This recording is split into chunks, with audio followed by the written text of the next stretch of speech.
유튜브 시청자 여러분, 안녕하세요. 오늘은 한글날을 맞이하여 딜라이브 플러스 역사 특집편을 준비했는데요. 역사하면 빠질 수 없는 이분, 귀에 쏙쏙 꽂히는 강의로 유명하신 분이죠. 바로 설민석 선생입니다. 그가 이야기해주는 한국사 이야기, 그 중에서도 영화로 만들어진 역사 이야기 탑 3를 준비했습니다. 어떤 역사 이야기가 있는지 바로 보러 가시죠. 첫 번째 역사 이야기, 바로 명량입니다. 나라는 그를 버렸지만 그는 나라를 구했습니다. 우리의 최고의 명장인 이순신 장군님, 12척의 배로 330여 척의 외적의 침공을 막은 바로 그 해상전투, 위대한 조선 수군을 보여준 바로 그 전쟁입니다.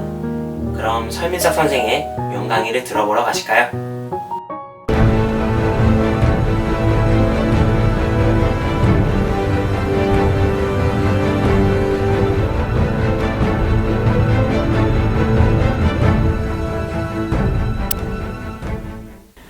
우리 역사를 사랑하시는 대한민국 국민 여러분들 안녕하십니까? 한국사 전문가 설민석입니다. 자, 이번에 명량이라는 영화를 통해서 여러분들을 찾아뵙게 되는데요.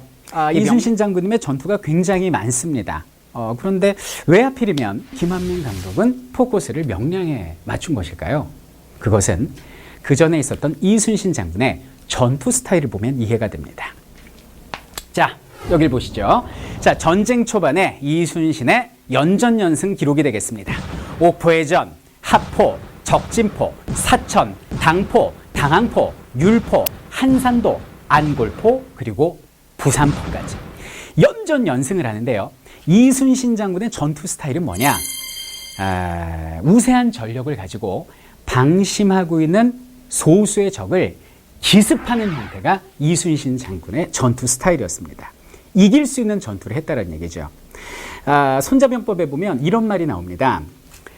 승리하는 병사는 선승 이후 구전이다. 일단 이겨놓고 싸운다는 얘기입니다. 그래서 이순신을 명장이다, 전쟁의 신이다, 이렇게 이야기를 하는 거죠. 두 번째 역사 이야기, 바로 광해입니다. 임진왜란 전란 중에도 백성을 살핀 어진 대군, 전쟁을 진두지휘하고 민심을 수습한 그는 위대한 임진왜란의 영웅입니다. 그럼 영강의를 들어보러 가실까요? 선조부터 보자고요. 이 선조 같은 경우는 이 사람 아들이 광해군인데, 선조 같은 경우 이제 업적이 두 가지가 있습니다. 여러분들 저 붕당 정치 들어봤죠? 처음으로 붕당 정치가 시작된 게 선조 때가 되고요. 두 번째 임진왜란 들어봤죠? 여기는 임진왜란을 일으키신 이 위대한 업적 두 가지.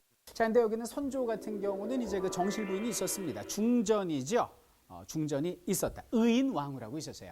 근데 이제 스라의 자식이 없었고 후궁 자식들이 많았어. 13명. 나중에 영창대군까지 하면 14명의 자식이 있었다. 이런 얘기죠. 근데 광해군이 누구냐면 후궁이었던 공빈 김씨의 둘째 아들이야. 그러니까 정실 부인의 자식도 아니고 양반 대가로 따지면 첩의 자식 중에서도 둘째 아들이에요. 그 왕이 될 수가 없어. 포지션만 가지고는 왕이 될 수가 없습니다. 근데 그가 어떻게 왕이 될 수 있었을까요? 첫 번째는 영민함입니다. 아주 어렸을 때부터 13명 세자들 중에서 가장 똑똑하고 두각을 나타내는 그런 아들이 광해군이었다고. 왜 그랬어? 신은 전란 중에도 백성을 살피신 어지신 대군을 기억하고 있나이다. 세 번째 역사 이야기, 바로 영린입니다. 보통 용을 왕에 비유하는데요. 영린이란 바로 용의 목에 거꾸로 난 비늘 하나, 군주만의 약점, 트라우마, 분노를 나타낸다고 하죠. 조선 전기에 세종이 있다면 조선 후기에는 정조가 있죠. 그럼 바로 들어보러 가실까요?